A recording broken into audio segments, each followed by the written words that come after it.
ಇವತ್ತು ನಮಗೆ ಮಧ್ಯಾಹ್ನದ ಊಟಕ್ಕೆ ಸ್ಪೆಷಲ್ ಆಗಿರುವಂಥ ಫಿಶ್ ಕರಿ ಮತ್ತು ಫಿಶ್ ಫ್ರೈ. ನಮ್ಮಮ್ಮ ಅಂತೂ ತುಂಬ ಚೆನ್ನಾಗಿ ಫಿಶ್ ಕರಿ ಮಾಡ್ತಾರೆ. ಅದರಲ್ಲೂ ಕೂಡ ಉಡುಪಿ ಸ್ಟೈಲು ಬೂತಾಯಿ ಪುಳಿಮುಂಚಿ ಅಂತೂ ತುಂಬ ಚೆನ್ನಾಗಿ ಮಾಡ್ತಾರೆ. ಆ್ಯಂಡ್ ಫಿಶ್ ಫ್ರೈ ನನ್ನ ಮಸಾಲ ನಾನೇ ರೆಡಿ ಮಾಡಿರುವಂಥ ಹೋಮ್ ಮೇಡ್ ಮಸಾಲ, ಅದನ್ನು ಕೂಡ ಶೇರ್ ಮಾಡ್ತೀನಿ ನಿಮ್ಮ ಜೊತೆ.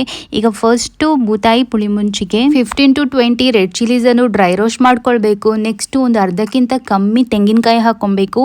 ನೆಕ್ಸ್ಟ್ ಒಂದು ಸ್ವಲ್ಪ ನೀರುಳ್ಳಿ, ಒಂದು 2 ಟೇಬಲ್ ಸ್ಪೂನ್ ಕೊತ್ತಂಬರಿ, 1.5 ಸ್ಪೂನು ಕಾಳುಮೆಣಸು ಸ್ವಲ್ಪ ಜಾಸ್ತಿನೇ ಹಾಕಬೇಕು, ಯಾಕಂದರೆ ಇದು ಖಡಕ್ ಆಗಿರುವಂಥ ಸಾರಲ್ವಾ. ಹಾಗಾಗಿ ಒಂದು 1/4 ಸ್ಪೂನ್ ಅಷ್ಟು ಮೆಂತ್ಯ, 1/4 ಸ್ಪೂನ್ ಅಷ್ಟು ಓಂ ಕಾಳು, 1 ಸ್ಪೂನು ಸಾಸಿವೆ, ಆಮೇಲೆ ಒಂದು ಸ್ವಲ್ಪ ಹುಳಿ ಎಲ್ಲ ಹಾಕಿ ಚೆನ್ನಾಗಿ ಗ್ರೈಂಡರಲ್ಲಿ ಗ್ರೈಂಡ್ ಮಾಡ್ಕೊಳ್ಬೇಕು. ನೆಕ್ಸ್ಟ್ ಮಸಾಲಕ್ಕೆ ಉಪ್ಪು ಮತ್ತು ನೀರು ಹಾಕೊಂಡು ಮಸಾಲವನ್ನು ಚೆನ್ನಾಗಿ ಕುಕ್ ಮಾಡಬೇಕು. ಮಸಾಲ ಚೆನ್ನಾಗಿ ಕುಕ್ ಆದಮೇಲೆ ಅದಕ್ಕೆ ಫಿಶ್ ಹಾಕಬೇಕು.